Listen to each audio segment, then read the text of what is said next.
Hello and welcome to Pick That One Out, a new weekly podcast trying to pick out the fun left in football. My name is Jack Murphy and I'm joined by my fellow co-host Will Varney. Will, new year, got a new lockdown, got a new podcast. How are you feeling?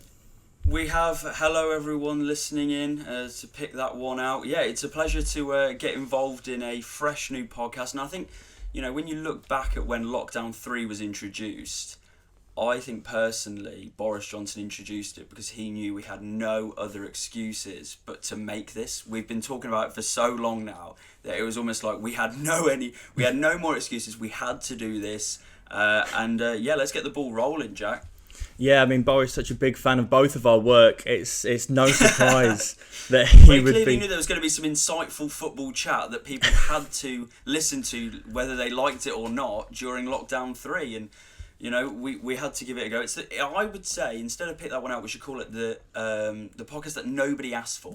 Nobody wanted this. So we may as well bring it in, shall we? Think about all the great podcasts in the past that no one asked for. This is and we're fit into such a good niche. I don't think I've ever seen two young males with no experience in the game talk about football before. No, I've never heard people talking about football before on a podcast thinking they know their stuff. I've not heard many before. So I think we're doing something very original, like you say, and we'll see how long we can get this going for. Hopefully the people don't get bored if anyone listens, which I'm sure they will. Well, to keep it going at such a quick rate to start us off, why don't we let them get to know us a bit better, Will? Why don't you start us off with tell us who you support, get us on the ball rolling. Yes, I'm a Chelsea fan for my sins. Started probably when I was about 6. I was a Glory supporter. Good to get out of the way early. I'm not. Yeah, you've got to get it out there. I'm not ashamed to say it. I love John Terry. I love Frank Lampard. And I remember I had a primary school relationship at the time. Very, very hard hitting relationship. I ended up ending it because she beat me at chess. But that's a separate point.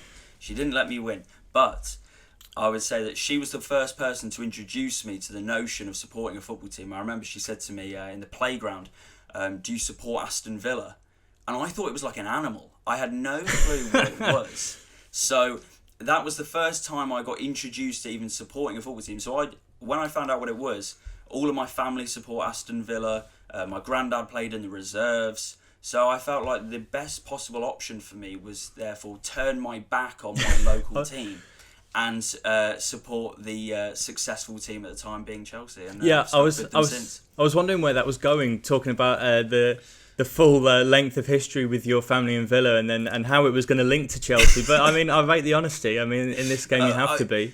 You can't lie on this podcast. The people need to know that yes, my family. I've been to Villa games. They were the first games that I went to, and I turned my back on my team, my local team. All of my friends support Villa, it was let's just say it was a shameful one in the school playground. I got ripped for that quite a few times. Don't get me wrong. Well, I don't know if I can say I'm too much better. I'm an Arsenal fan myself. But the difference is, I mean, I hear so many stories about how people become fans of the clubs they support. And it's normally something to do with their family. But for me, I kind of got myself into football. I mean, my parents were more always involved in the England games, in big tournaments. But there was never a big Premier League following in the family. That's like me, yeah. Yeah, and then one fateful night, I must have been up late and I was watching Match of the Day, and I just saw a fantastic Thierry Henry goal, one of many, and it just sold me. And I had the pick of the London clubs, and I ended up going for the Arsenal, for better or worse. I mean, was that a good decision now looking back? I mean, we're still a club, and some fans don't get that. There you go. I mean, there we go. So I'm very grateful. Take what you can get. Give me something, Will, that you love about football. We need to get a sense of passion going here. So give me something that you love about the game. I think for me, it would be when you're at a live game, when you walk out into the ground, up the steps, you're from the concourse, you might have had your pre-match pint or a bovril or anything like that, and you walk out up those steps and you just look out to the stadium. I think that's such a special moment for me. I remember doing it for the first time at Stamford Bridge. It was the first game I went to with my dad. It was a absolute thriller. It was 1-0 Chelsea against Wow, Stoke. big game. Oh yeah, you can tell. The atmosphere was absolutely pumping. Mm. But I remember just walking out to Stamford Bridge and seeing it pre-match before a game. That was huge because I'd wanted to go for so long. Finally was able to go. I remember it at Wembley as well. I went to Wembley with my dad and my brother, and I think it was England-Slovenia. Oh, another big game. Well, you Again, got all the big classic. hitters. Why am I choosing all the big games? I don't know, but I remember it was such a just walking out and seeing sort of and Wembley as well as a stadium. That for me is a personal thing I love about football. That sort of pre-match atmosphere, and yeah, I absolutely love it. I think it's good to remember the time in stadium before the COVID era. We had that brief period where 2,000 fans were let in, and it just didn't really feel the same. So I'm going to try and capture something you can enjoy with football, even outside of being in the ground. Okay. Big fan of the old football shirts. I mean, I'm an avid collector of stuff in general. I find when I get into something, I want to collect as many as I can. And football shirts is no different. It's kind of really taken off the last couple of years. Dangerous for the bank account, I can't lie. I can imagine. Yeah. They get more and more each year, and I just keep getting more interested. I think if we're hoping this is going out in video form, and if so, the viewers will be able to see a new. Well, you say that, we hope. It's a big fingers crossed. if you're hearing this on the Spotify version and you're thinking there's no YouTube out there from pick that one out, it's not gone great, and we're gonna get there at some point, I feel. It's a risk. We're trying. We're making our ways. We don't know. We could be in video form. We might not. All those details are later to come, aren't they, Jack? It's all TBC. That's all part of the excitement. But if you can see me in video form, you'll see I'm wearing a brand new Fluminense shirt from Brazil. Nice little maroon and dark green number. Yeah, that is a nice number actually. And it's here's the thing. I have no allegiances to this club. I have no allegiances or at this moment much knowledge of the Brazilian league and how it's going. But I just feel like with football kits and other football memorabilia, you can get an insight into a club. You can get stuff about its past, its how authentic it is, and what their beliefs and cultures are, just from a piece of fabric.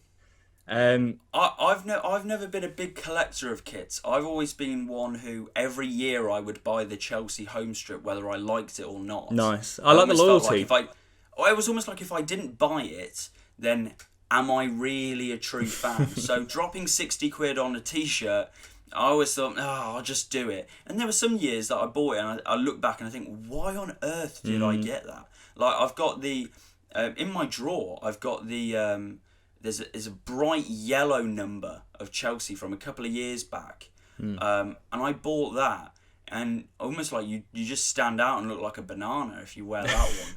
It will take your eyes out, it's that bright. So, no, for me, I've never been a huge football kit collector, but clearly, Jack, you love your kits. Yeah, I mean, for better or worse, again, because in the past, as you said, when I was growing up, it was solely based on the Arsenal kits. But I always felt compelled to get a name on the back, and I've had some howlers over the years. I'm going to throw a few names out there, getting worse as they go on. Okay. Robin van Persie, all ended well. Yeah, that went well. Let's see, Cesc Fabregas, of course. Ended up coming to us. Yeah. Emmanuel Adebayor. Ooh. Yeah, I don't know what happened to him actually in the end.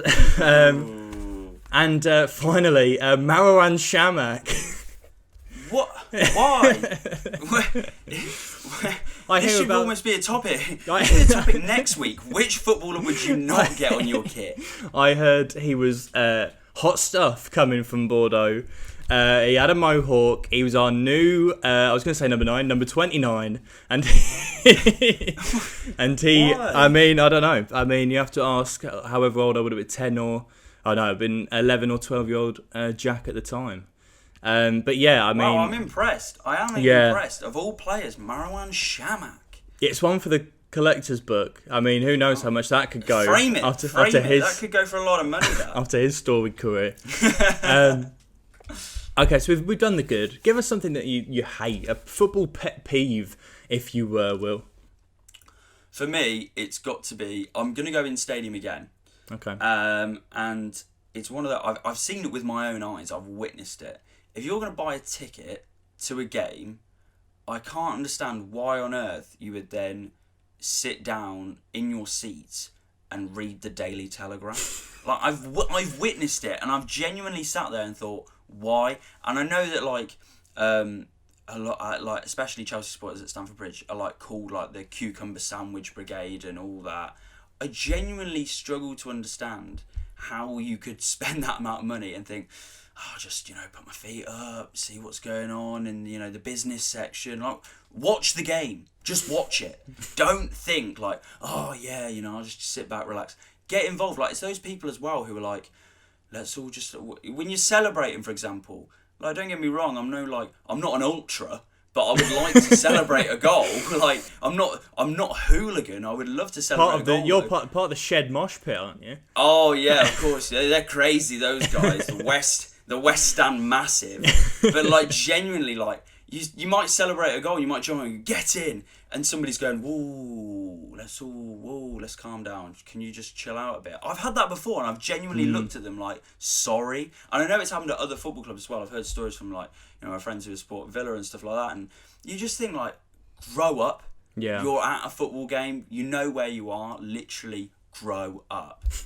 I have to agree. I mean, as an Arsenal fan, going to the Emirates, I've seen a fair few in my time. I was wondering where it was going actually. When you talking about, is he just talking about people that read newspapers at football games? No, it's that kind of fan that will. It's all encompassing. It's all those who are on their phones as well, Jack. Yeah. Those who just spend the whole game just on their phone. Like, I know you might be looking at the other results around the ground, but maybe watch the action every once in a while. It might go down quite well. Yeah, I mean, the clubs need the atmosphere, and if players are spending big money to go and then give them nothing, I think that's a very good pick. I'm going to go in the old broadcast land of football, and I'm going to give you current football punditry. Now you got to hear me out here. How many times have you watched a game and you think I'd love to know what? Well, I was going to say what the pundits would think, but with the current, I mean, I will say from the get-go, I'm a massive fan of Micah Richards. I'm a big fan of what he's doing at the minute. But it's yeah, that needless laugh, Jack. I want some positivity. I want the positivity, but it's people like Roy Keane and Graham Souness and the like. Yeah. But Roy, you need a bit of that sort of angst. Everybody knows that if United are losing, you get to half time, Roy's going to give you some good content, surely. But that's all they're after now is the content, and they're just waiting for Roy to give them that snippet to put on TikTok and to put on Twitter. And that's not even the worst bit. The bit that really annoys me is you watch a game and you get to half time and you think, I want to know what the pundits are thinking about this. Do they think Ollie, for example, has set this up right, or example? And then the 15 minutes at half time is going, well, what's the referee done here? Poor referee decision. VAR, what are they doing? And it's all about decisions and that rather than tactical talk, which is, and they're looking for the lowest common denominator of the audience, I think, and that might be why England is frankly behind on Europe in a lot of tactical discussion and journalism, I think. I tend to agree with you there, but I'm not sure on the Micah Richards. I'm still not sure. I like him. For me, don't get me wrong, he obviously brings a bit of a positive nature, but I just feel like sometimes like you could deliver him some horrible news and still he'll find a way to crack it like a laugh out. He'll go, ha, and it's like, whoa, Mika, let's tone it down. Let's sell it down. No, that's fair play. Lower the volume, please. Well, Mike had his work cut out as we go into the Prem Roundup to try and get some excitement out of yesterday's big main event of Liverpool 0. I don't think anyone would like to comment. I don't think any of them wanted to be there. Of Liverpool 0, Manchester United 0. The Guardian rightfully called it Dry January. as their back page headline. What can you say about it? It livened up in the last 15. It was kind of what Ollie's plan was, but it was yet another poor Liverpool Man United game.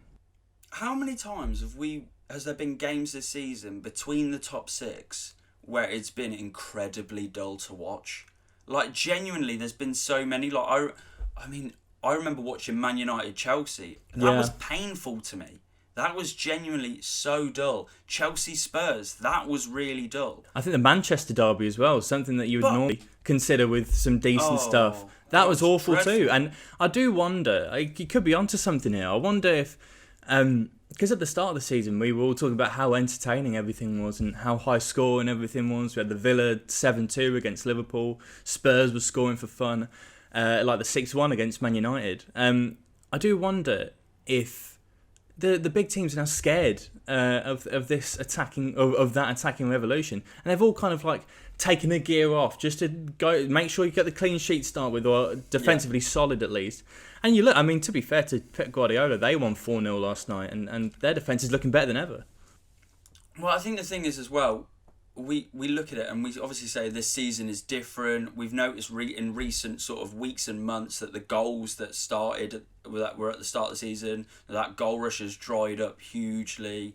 And I think it's one of those where I'm not surprised anymore when I see, when these games are billed as the huge games, I'm not surprised if it's going to be really dull and drab anymore.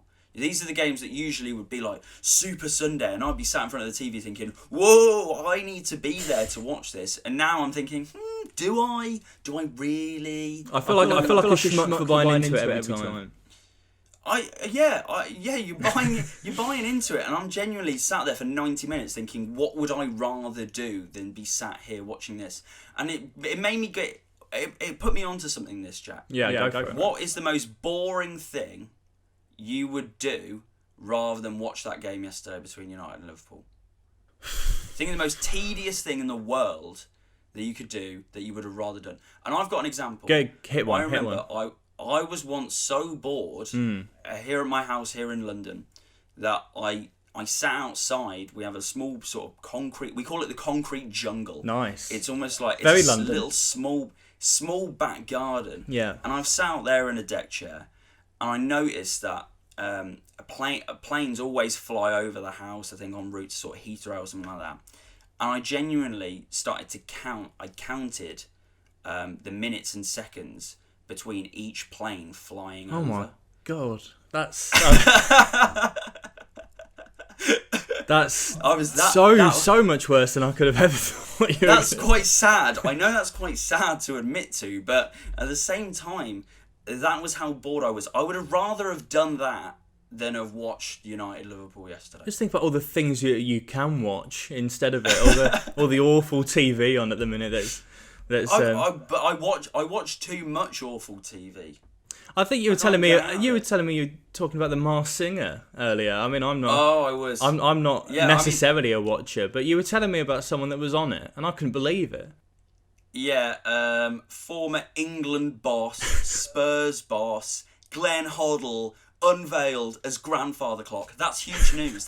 That's almost. We need like a breaking news stab in there. Like, we need an insert where it should be like breaking news, and it's like Glenn Hoddle unveiled as grandfather clock. That's huge news for me. And I don't get why he's done it. He's still got a punditry job. He doesn't need the money. But that's such a good point. Like, you look at people like, when Harry Redknapp went on I'm a Celeb, and it was like Harry wasn't really doing anything at the time. He was out of a job. Now you look at it and, he's doing a load of betting stuff.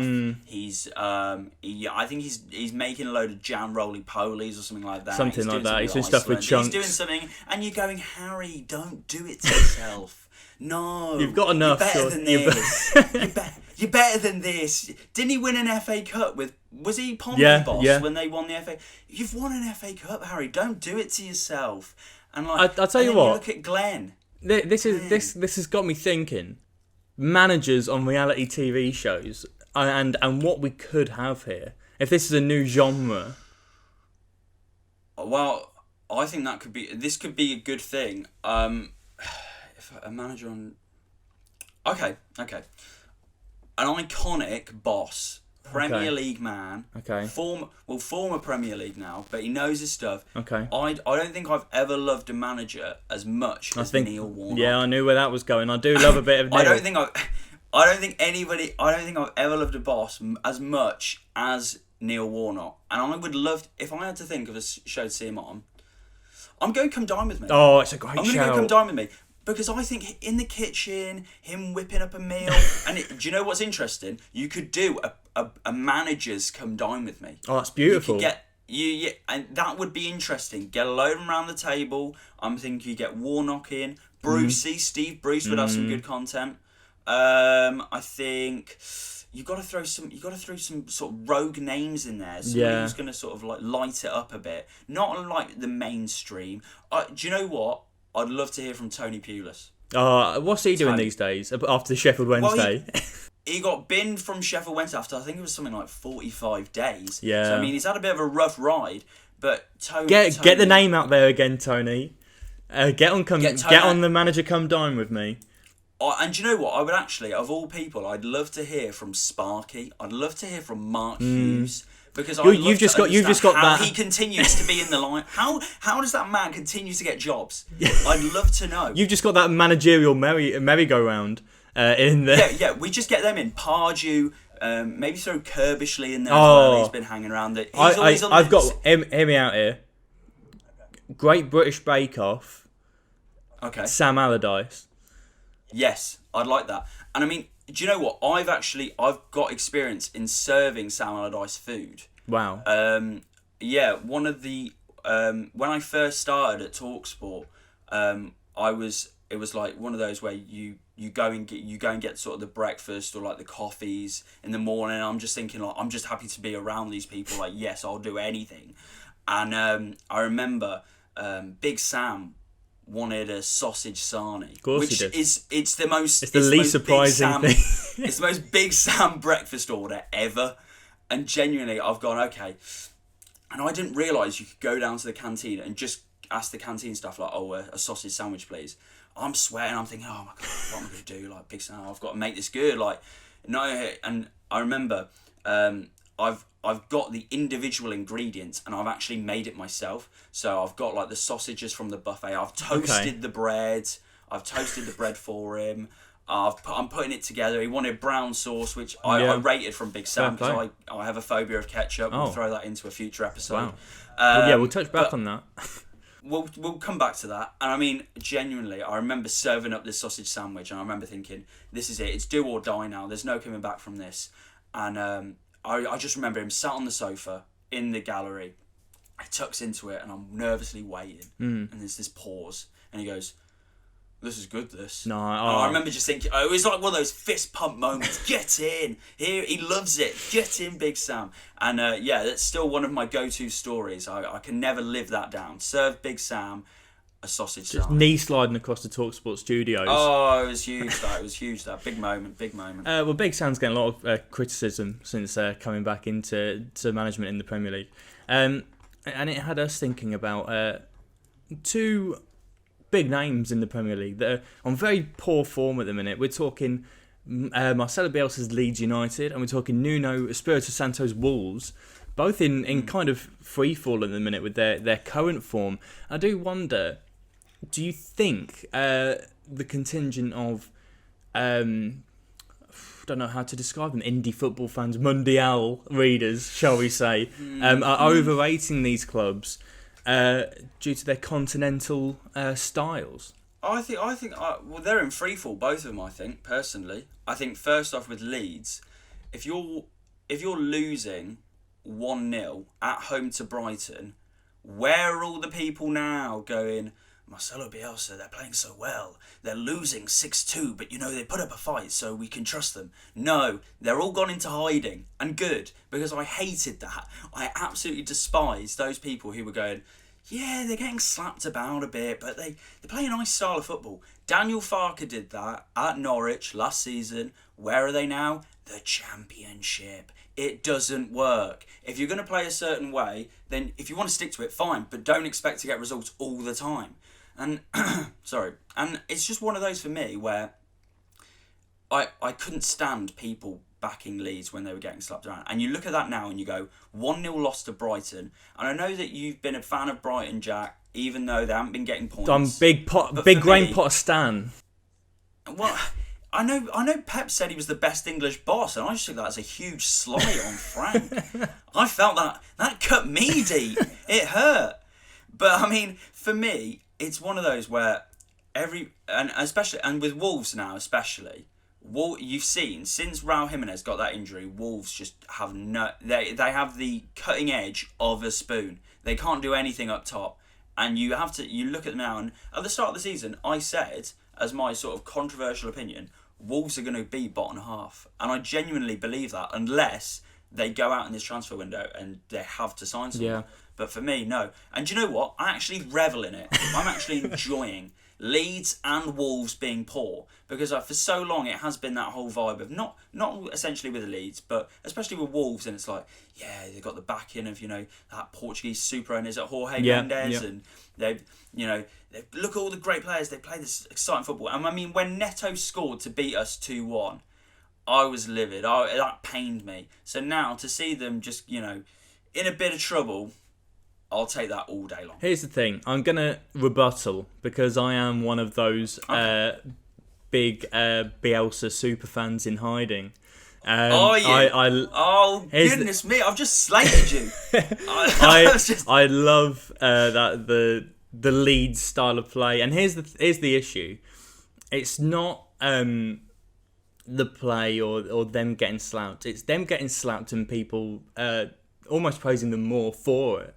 You'd never see it with anyone else, and I feel like it's almost patronising when they lose 6-2 to Man United and they're getting a loving on Twitter. But they've got a lot of injuries as well. I know a lot of clubs do, but they've got a lot of injuries. They've got Luke Ayling at centre back, he's a wing back known for bombing up, can play CDM, but he's awful at centre back. Next to him, Strojic, not good.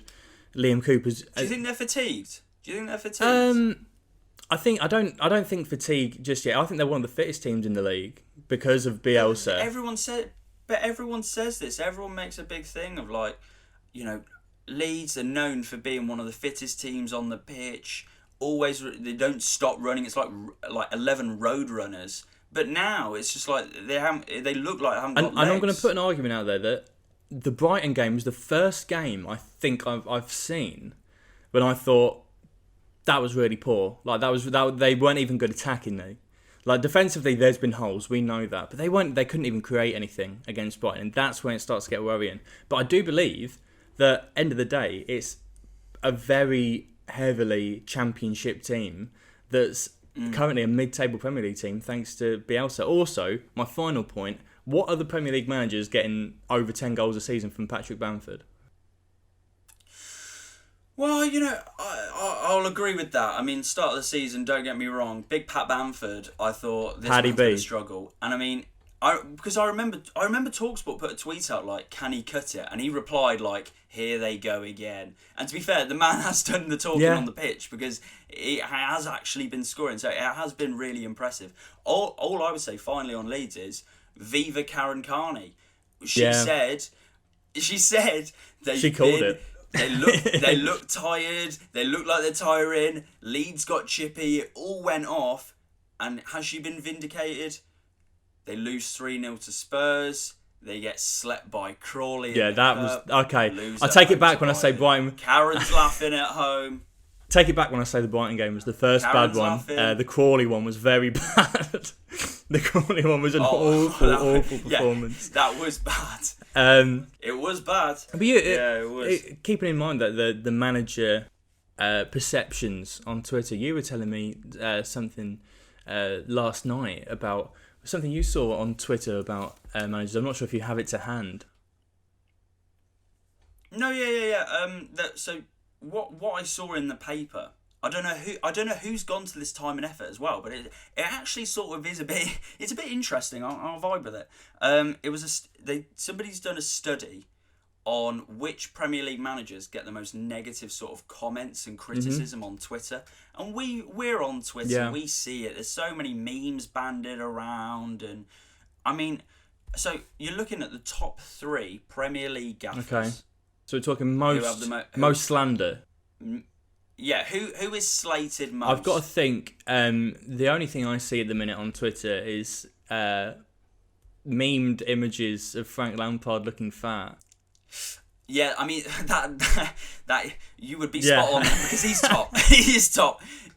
Frank is actually top. And I mean, I'm assuming this was done last season. Okay. This is encompassing almost like a year. Which is weird because Lampard was much better last season. Well, but also like he inherited a team that had just lost Eden Hazard, who single-handedly won us games at points. We had a young team. We had a transfer ban, and we get fourth. So, I mean, to be fair to him, you would think that is slightly surprising, but I suppose maybe he just gets the stick. Who would you go for 2 and 3? Who do you think's gets slated? Premier League bosses. I see Ollie slander, but there's so many United fans. Do you know what? That shocked me because he's not there. I genuinely think... Because you could probably list about 10,000 of my tweets just laughing at Ollie. And another 5,000. I'm not there single-handedly. And another 5,000 of mine. Yeah, I'm surprised I'm just not there single-handedly. But no, second place is a big fan of Newcastle fans, Stevie Bruce. Oh wow, Stevie. And third, this shocked me. Third, Dino Smith, Dininho, Villa boss. That is interesting because, but if it's just last season, I will hold my hands up and I'll say end of last season. I think Villa have done well to stay up. Need a new manager, in my opinion, to get them to the next level. And Dino's just proved everyone wrong this year. A really good transfer window in the summer, and they look good. I think out of the like new contenders, if you think of like your Southamptons, your Evertons, I think out of them, Villa look the most convincing. Do you know what? It hurts to actually praise Villa. Of course, you've at the start of this episode, you've taken your ball with Villa and you've gone home. Family loyalties are in the bin. I've admitted that, and for years watching Villa, and it sounds bad, but I started to enjoy at points seeing them suffer. Oh god! But not as badly as that season when they were like genuinely the bottom times. They were dark times, and I mean, this is interesting because I genuinely didn't think we would have a bit of a Villa discussion on here. And a friend of mine the other day, Fred's, huge Villa fan, and he messaged me when I put up our sort of teaser for the pod come in. And he went, is this pod going to be discussing Dean Smith's tricky villains? So genuinely, maybe he sees ahead into the future. He's good. Maybe that man's Fred good. knows. He knows. So, no, I mean, Villa are on the up, and that hurts me to say, but no, they've looked really good this season. And I think, you can expect some. On the other hand, Steve Bruce. Steve Bruce hasn't. Yeah. I'll talk about, did you see the Steve Bruce quote from the other day? I've got it here. I've got it to hand. I'll quote it. There's some bad language in here, so if you... Okay. I mean... I'm not censoring. That sign by the pod. We need that E. What's that? No, the parental advisor. Yeah, parental guidance is advised. We should start that. We need someone to voice that. Steve Bruce said, when talking about his loss to Sheffield United, their first win of the season, and the 1-0 win, he talked about his Newcastle side and said, we were absolutely frigging hopeless the other night. We were absolutely shy. The gloves are off now. We'll do it my way. And I have to ask... That is so Brucey. That's so Steve. The gloves are off. The gloves are off now, and we'll do it my way. 18 months into the job. So only now he's thinking, I should probably step up now. Well, Steve, where was this 18 months ago? Where was this energy at the start of the season? But it had to take you getting slapped in a couple of games. I mean, some of their games have been dreadful. But they're a tough watch. It's more the performances. I know that Newcastle fans are so unhappy, and I know there's been so much debate over, is he getting a rough ride because, they didn't get Rafa Benitez in the end and they were disappointed, and, you appoint someone like Steve Bruce, it's never a glamour signing. But I think at the same time, some of their football is dire to watch. It is so... I mean, they're in action tonight, aren't they? Yes, I mean, so this is recorded before Arsenal Newcastle tonight, and we took like nearly 2 hours to score again. And so I mean, I don't know what's happening tonight. We touched on games that I wouldn't want to watch. I would do anything to not watch. That's high priority. That's on my list. That's true. That is definitely top tier. I'm for sure, I'll watch the highlights, but Yeah. I am no way going to go out of my way to go, Arsenal If Newcastle tonight, thriller. if somehow it does turn out to be a big 7-goal thriller, I'll key you in. I'll let you know. Oh yeah, of course. You know. Yeah. You send me goal updates. It's a barren. I may as well turn the phone off. Yes, I can see why that's the case. Let's go on to some midweek predictions. We're starting a new predictions league between the two of us. Some nice healthy competition for the second half of the season. It's like a half a league's worth of predictions. Yeah, it's the half-season predictions. So we'll pick out the highlights of the stretch of days until the next pod. We'll take 3. Yeah, how's it going to work, Jack? We'll take 3 games. Each game we're going to guess score and, if possible, if necessary, a goal scorer. 3 points for a correct score, 1 point correct result, an extra juicy bonus point if you get that goal scorer correct. We'll start off with, for us tomorrow night, if hopefully this is out before Leicester versus Chelsea, Tuesday night, big game, 2 top 4 contenders. Leicester, Chelsea at the King Power. Let me just say, if we're on YouTube, if you can see me, you will have seen me sort of scrunching my lips there, as I'm genuinely not looking forward to this game. Okay. I've got a lot of Leicester friends, and I know that the group chat will be absolutely firing on all cylinders if we lose. And I've just got, I think we will. Oh, wow. I genuinely think we will. I think Leicester looked good against Southampton. They got the job done, and why is this happening? Why are my friends' teams being looking really good? Is that why you started? Is that why you started the pod with me? I was the only friend left that's team wasn't doing. Well, yeah, exactly. Yeah, it just sort of meant that I could I had this bit of a chip on my shoulder. I thought, he's an Arsenal fan. It can't be that bad. But no, I think personally, Leicester Chelsea. I think it's going to be a Leicester win. I really do. I think it's going to be 2-1 Leicester. Throw a goal scorer at me. And yeah, I'm going to go Harvey Barnes. Oh, I'm going to go Harvey Barnes. He looks really good. I think he's a shout for the England squad. Wow. I don't want to hype it up too much, but yeah, Harvey Barnes looking good. So I'm going to go 2-1 Leicester. Unfortunately, I've got a tiny bit more faith in you. Tiny bit. Okay. I've seen. You're the only one. I've seen this Leicester team against big teams, and it's the home form's not great. They did do well against Southampton, but they were let off a couple times. There's doubts about whether Vardy's going to be fit enough. But I think they can still find goals either way. I'm going Desmond 2-2. Okay. I think 2. Bit of a threat. Okay. Yeah, I'm feeling a good game here. I'm not sure why, but I'm feeling it. And annoyingly, mine was going to be Harvey Barnes, but I'm going to throw to separate. Okay. Bit of competition. Yeah, I mean it's fair. I don't really want to have to pick out the Chelsea lot at the minute. That is a hard one. You know what? Ooh. Throw it back to the good old days. Ollie G. I'm going Giroud. Do you know what? He could be in the start as well against Leicester, or he might. He can do it off the bench as well, though.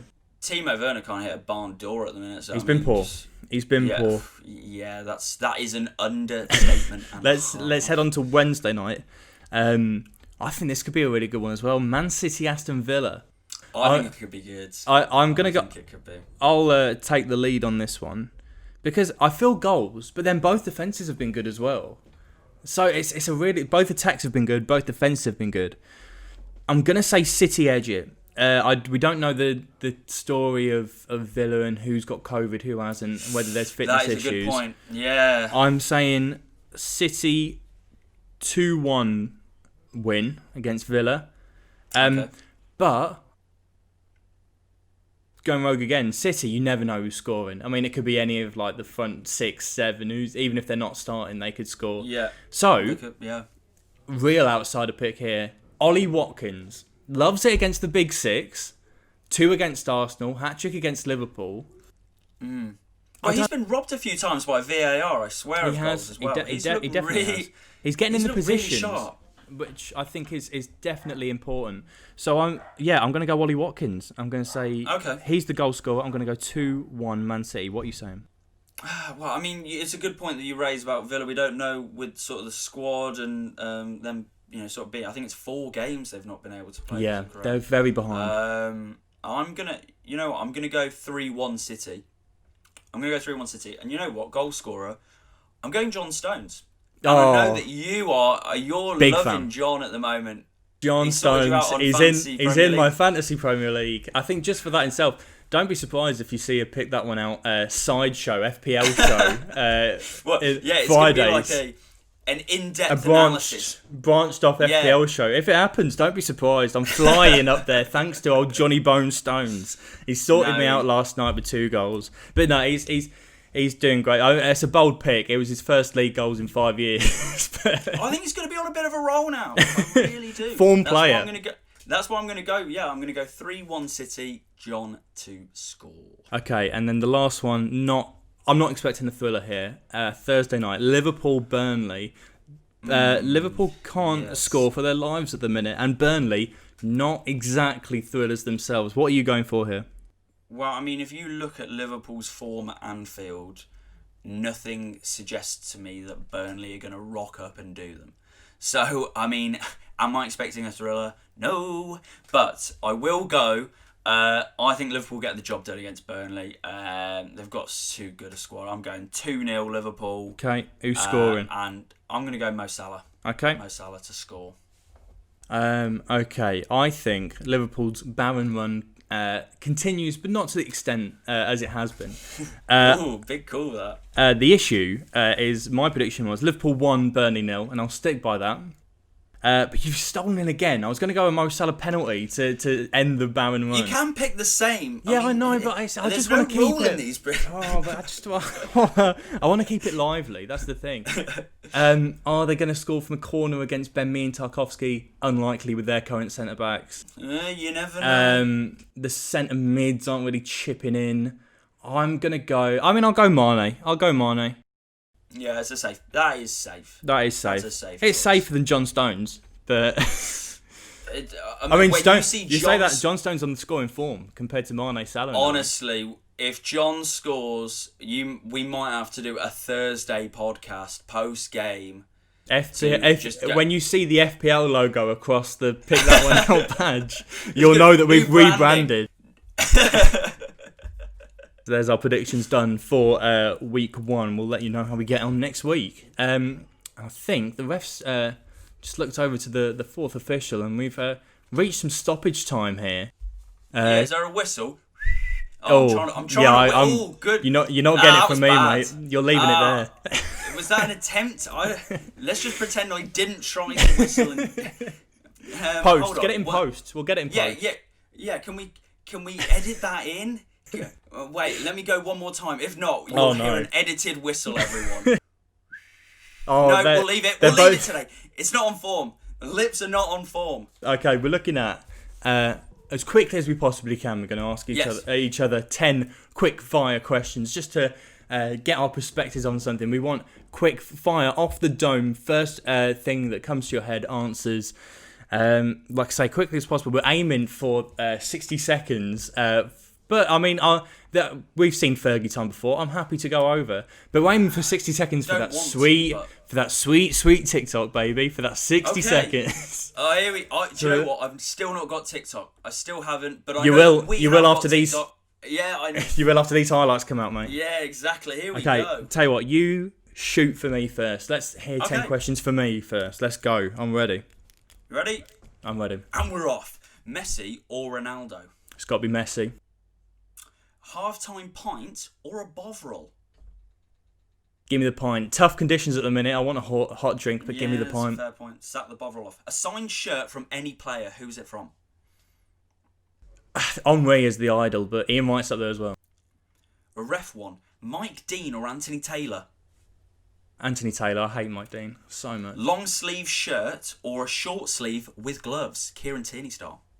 Give me the long sleeve. I mean, Tierney, I don't think Tierney doesn't need the gloves either. He can go short sleeve wherever, and I can rate that. But long sleeve. Who's the better pundit? We spoke about it. Gary Neville or Jamie Carragher? Both can be biased on their own teams, which is rough. Very. Give me Nev. Give me G Nev. If you were to be shouted at by a current Premier League boss, who'd scare you most? Klopp gives you them evil eyes. I think I get scared by Klopp the most. Maybe Big Sam as well. With if you get the Sean Sosasani one. Dyche. I'm going Klopp. I'm going Sean Klopp. Dyche would be a nightmare. Right, we spoke about him earlier. Kieran Tierney or Robertson? I mean, Think about this. Robertson, but Tierney's going to get there. No bite. Oh goodness me. Right, halftime pie or a burger? Give me the pie. Give me that pie. Yeah, safe bet. And Arsenal win the Champions League or England win the Euros? Club or country? Here we go. Thought you were going to say World Cup. You didn't. Going to go Arsenal win the Champions League. No. Oh, you spoiled it. You said the Euros. You've spoiled those 60 seconds. First one. We might never do this again. That was painful. Spoiled it. I would have been here for another minute if you said the World Cup. You said the Euros. It was an easy choice. Neither have success in that field. I would personally remember a Champions League win more fondly, I think. But I know it would be limbs. But the World Cup's just. I'm settling for World Cup or nothing. I'm a haggler. What can you say? It's gotta be the country. Surely that's poor from you. You might get a poll out. If you're on the Twitter, we might get a poll out. We might see what the fans think about this. Well, we need some followers first. We'll plug the socials at the end, but make sure you're on there. Okay, are you ready for your 10? Yes, I am. Okay, time starts now. Who's your title favourites? Liverpool. Lampard, Solskjaer, or Arteta? Ooh, Frankie Lamps all day. Alisson or Edison? Alisson. Worst manager in the league? I'm gonna go Stevie Bruce. Okay, that's sorry, Brucey. Sorry, Werner, Abraham, or Giroud? On current form, Giroud, Ollie. Prime Rooney or Prime Drogba? That's good. I'm gonna have to go Rooney. You know. Oh, that's big from you. That's big from you. Say, but... Big game at home or away day? Away day. I've only ever done two. I don't know why it's made it sound like I was some sort of ultra. Are Leeds going to be in a relegation battle? No, I would love them to be, but no. John Stones for England, yes or no? Yes. And finally, where did Chelsea finish in the league this season? We're finishing fifth. Okay, just outside. Okay, that's some good, honest answers. That's what I can appreciate. That was that brutal honesty. It flies back to the start where I've admitted to be a glory hunter. We're showing the sort of honesty that's going on in the podcast. I have to appreciate it. Full cycle. Nice send off for Rooney there. That's what he was after, the appreciation, knowing that a Chelsea fan as well would say that he was better than Prime Drogba. That was hard for me. That actually has sort of made me feel quite sick. After this podcast, I think the prime as well makes it tougher. I'm going to be reflecting on life after this podcast's done, thinking I've just admitted to that. Oh, I love Drogba, but Wayne was something else at points.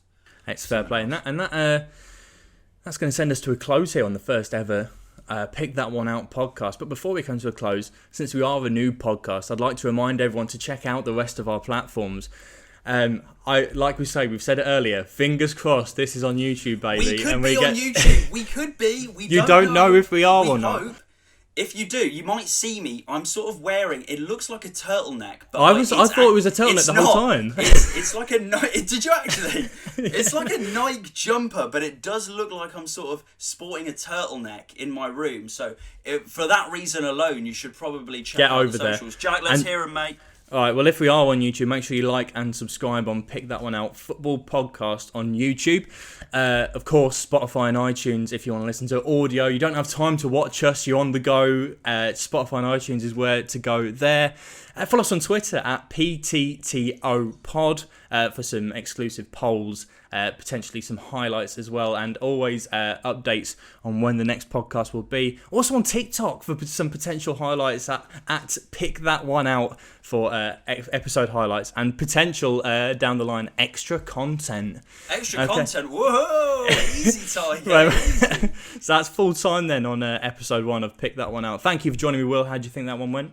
I think it went well. First one out in the traps, and I think it went well, mate. I really enjoyed it. Long may it continue, hopefully. And like we say, for the third time, final time today. Let's hope we're on YouTube as well. We don't know. We're praying. We could be. There's too much YouTube discussion for it not to be on YouTube. That's what we should title it. Are we on YouTube? Episode 1. It's goodbye from the both of us then. We'll see you next week. Thank you very much. See you next week.